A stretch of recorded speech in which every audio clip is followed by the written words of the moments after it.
Assalamualaikum warahmatullahi wabarakatuh, and a very good day to everyone. Welcome back, dear student. Now we are in the video for BCM 3203 Computer Game Programming 2. For this video, I will explain a little bit on our second module, which is the computer animation in game. Before that, let me introduce my name. My name is You can call me Dr. Sarah. So, let's take a look. Without further ado, let's proceed.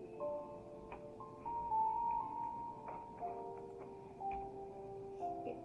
These are the contents that I will cover in this video.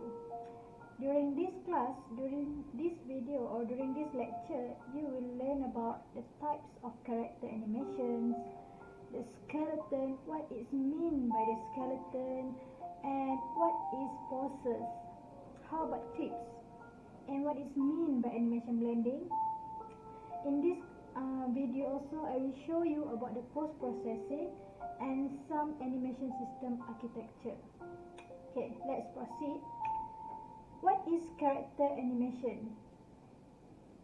As you can read, character animation system is an engine component that handles the task of imbuing characters with natural looking motion. So, in modern 3D games, basically if you can see, if you go through all the modern 3D games, it's revolved around the characters. Either the enemy or the main hero or heroine, it will be a characters. Either the characters would be a human or humanoid, animals or alien. So let's go for an example. Try to think one example of the existing 3D games that you have played before and take a look. What are the things or what are the components exist in the game? Can you see they are working around the characters? Even the enemies, it will be a characters, isn't it? So this animation system gives game designer a powerful suite of tools that can be applied to a non-character as well as the characters. I will give some historical path on how the animation moved from all our traditional methods until now, the most modern technology ever have.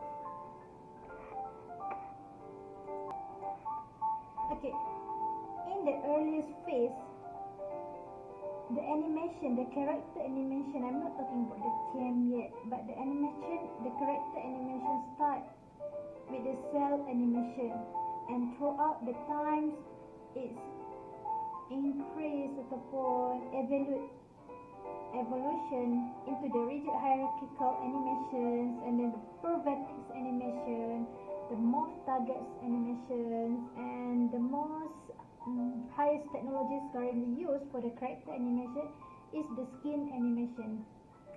All this kind you can see in the animation of cartoon or maybe some film, for example like The Ring, and what else? You can name it, how they use the animation in their animated series.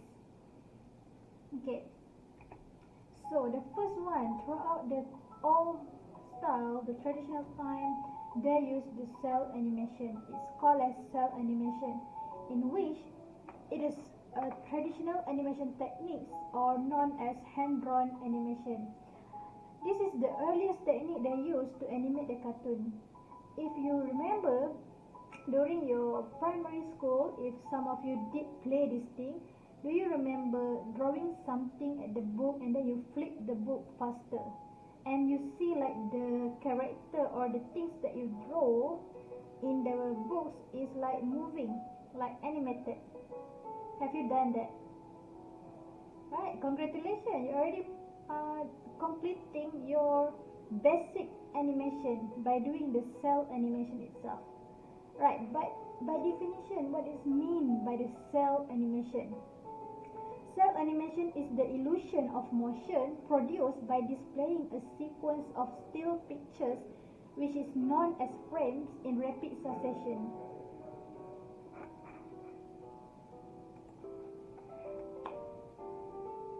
Alright, a cel is a transparent sheet of plastic on which an images can be painted or drawn. For example, like this one.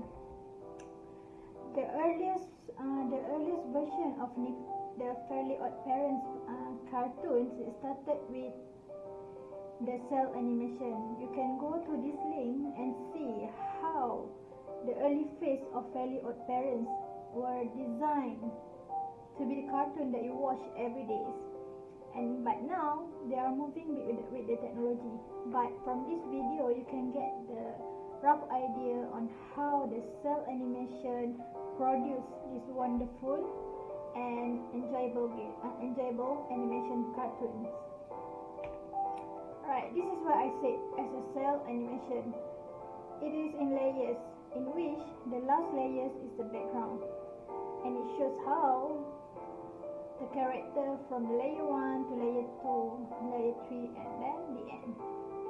But in electronic technology, we call it as a sprite animation, which is this sprite animation is equivalent to the cel animation, in which a small bitmap can that be overlaid on top of a full screen background image without disrupting it, and often drawn with the aid of specialized graphic hardware. So inside a technology, when you use the sprite animation, is actually what the old school of the cel animation. Have you ever used the sprite? I think yes, isn't it?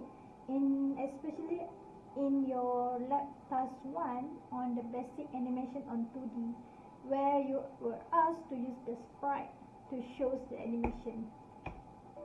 Okay.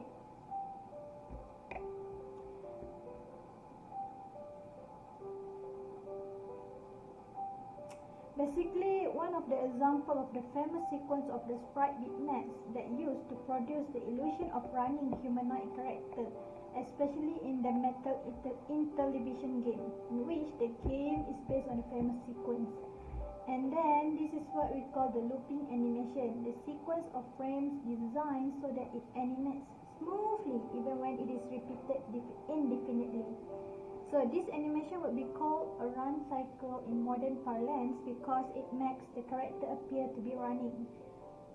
And each character have a number of looping animation cycles, including a walk cycle and various idle cycles.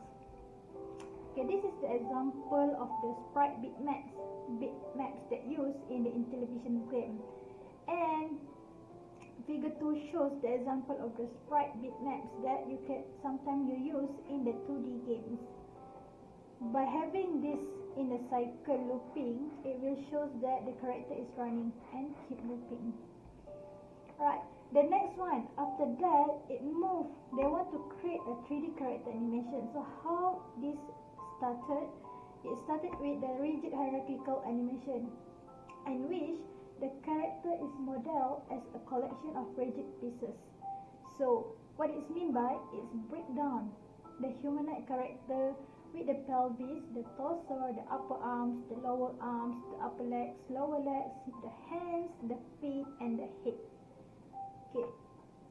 So these rigid pieces are constrained to one another in a hierarchical fashion. An example, the bones are connected at the joints. Do you remember the song Skeleton Dance? No? Yes? If no, try to Google the song and you will learn a lot about the bones and the joints. Okay? I think that song might help you to understand better in this rigid hierarchical animation and its sequence topic later on. So basically, rigid hierarchical animation is suitable for robot and machinery because it allows the character to move naturally but still have the limitation of the movement. This is the example. When the upper arm is moved, the lower arm and the hand will automatically follow. The disadvantage of this rigid hierarchical animation is that the behavior of the character body is not very pleasing due to cracking at the joint, because that's why we said that rigid hierarchical animation is suitable for the robot or machinery. So because it has the cracking at the joint, it's not that smooth enough, it's not that natural for the movement. See the example? So now, do you know the hierarchical of your skeleton? Question. Alright. So, after that, they move towards the Per-Vertex animation. This Per-Vertex animation allowed to move individual vertices so that the triangle can stretch to produce more natural looking motion by applying brute force technique, which is known as Per-Vertex animation. And these vertices of the mesh are animated by an artist and motion data is exported, in which it tells the game engine how to move each vertex at the runtime, so it can give more smooth movement of the character. But unfortunately, it has some disadvantage for a real-time games in which it's data-intensive techniques, because since it is a time-varying motion, information must be stored for each vertex of the mesh, so it's quite data-intensive. This is the example, the before and after, when each vertices can be meshed and moved upon the character. So you see the difference, how it is so complicated with the data. A lot of data needs to be taken. And then they move forward to the introduction of morph target animation, which is basically used in some real-time games, in which the vertices of a mesh are moved by an animator to create a small set of fixed and extreme poses. In here, animations are produced by blending between two or more of these fixed poses at runtime. And the position of each vertex is calculated using a simple linear interpolation between the vertex position in each of the extreme poses. And basically, morph target ni banyak guna dekat facial animation. Because why? Since our human face is extremely complex and is driven by roughly 50 muscle. So they use the morph target to show the different part of the facial animation. For example, like Ellie character in The Last of Us. You see how they use the morph target to show the different facial animation of the character, which is the Ellie. Also, how different the facial animation can be done using the morph target. And then the next one is the skin animation. Skin animation produces reasonably realistic approximations to the movement of skin and clothing. The first time it being used is in Super Mario 64. And basically now this is the most prevailing technique used both by the game industry and the features film industry. For example, like dinosaurs from Jurassic Park, it looks real, isn't it?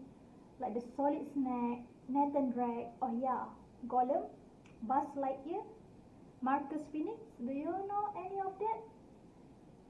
Yes, alright. If you can see from that example, it shows that this skin animation permits the triangles of an animated mesh to deform, and it is most benefit compared to the Per-Vertex and the morph target animation. If you have the chance, or if you like to venture more on the animation, try to take a look at this skin animation. Maybe one day you can create your own animation with a realistic movement of the skin and clothing. Right, this is the example of the skin animation. Looks like a real, isn't it? Yes. Okay. In a skin animation, a skeleton basically is constructed from the rigid bones just as the rigid hierarchical animation that you learned earlier. But they remain hidden instead of rendering the rigid pieces on screen. So the bonds, the rigid hierarchical animation is hidden behind the skin. Because why they add on a smooth continuous triangle mesh they call as skin, which is bound to the joint of the skeletons. And these vertices track the movement of the joints. And each vertex of the skin mesh can be weighted to multiple joints, so the skin can stretch in a natural way as the joint move.